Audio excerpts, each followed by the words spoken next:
In this video lecture, we're going to start to discuss the third chapter, which is image enhancement, which is related to neighborhood processing. As we recap back the review on image enhancement that we have discussed earlier, which is this one. Okay, again, image enhancement is divided into two categories, which is spatial domain, image enhancement in spatial domain, where actually is related, or the terminology is similar as time domain in one-dimensional signal processing.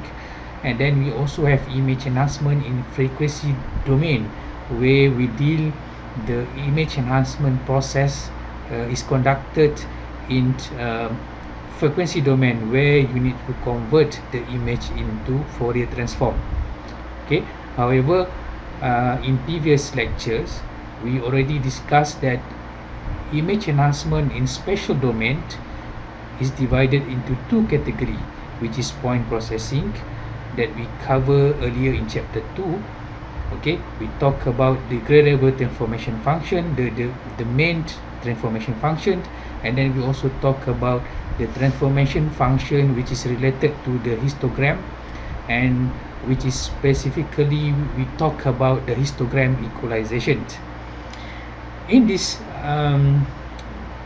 chapter, which is chapter 3, we're going to discuss about the image enhancement in spatial domain, which is related to neighborhood processing.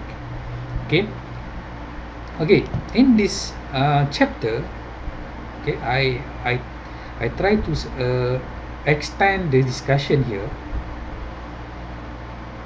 Okay, if you talk about neighborhood processing, okay, it also divided into two categories, which is kernel based, okay, kernel based neighborhood processing. Okay, I just put a short form there, neighborhood processing, and P, neighborhood processing. And another approach is called as non-kernel based, okay, non-kernel based neighborhood processing.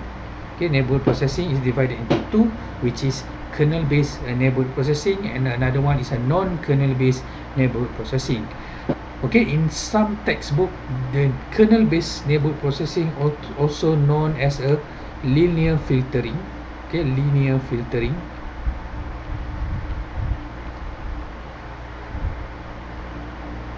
While the non-kernel based is also known as non-linear filtering. Okay, so if you read any textbook related to image processing, and then you find out that they call it linear filtering, that is referred to kernel based neighborhood processing, while if they talk about non-linear filtering, actually it's they discuss about the non-linear based neighborhood processing.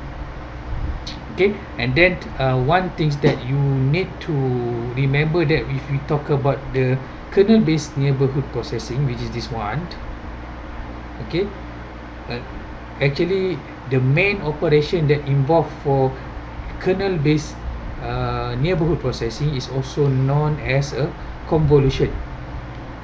Okay, which is, I hope that you familiar with this one, convolution operation. Okay, convolution is a well-known operation for signal processing. Okay, meaning that I think this one have been discovered in biomedical signal processing course or digital signal processing class, because convolution is a part of the process when you are dealing with digital signals. Doesn't matter whether it's a one-dimensional signal or two-dimensional signals. Okay, but if you talk about convolution in two-dimensional signal, which is image, then actually that is related to what we will discuss in this chapter, which is a linear filtering or kernel based neighborhood processing. Okay, let's get back to our discussion earlier.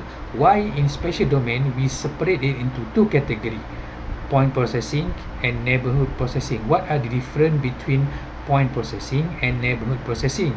Actually, the difference is the transformation function itself. For point processing, the transformation function is only depend on corresponding pixel that you want to process if you want to get the output. Okay, let's review the previous slide there. In point processing, if you remember, okay, this slide, okay, to find this point over here, okay, you need to give this corresponding pixels, okay, these corresponding pixels to be input of this transformation function before you can get this output. Meaning that for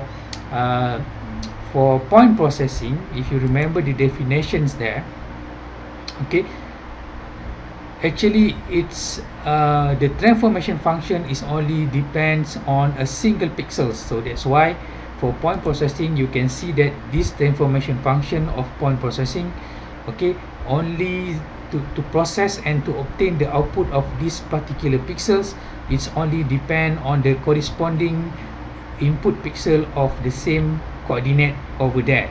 Okay, but however for neighborhood processing, okay, in contrast with this point processing, if you see this the slide in chapter 3 there, which is this one, okay, for neighborhood processing, to find this particular output there, this transformation function not only depend on the corresponding input pixel over here, but is also need the input pixel of that come from the neighborhood input pixel of this input image.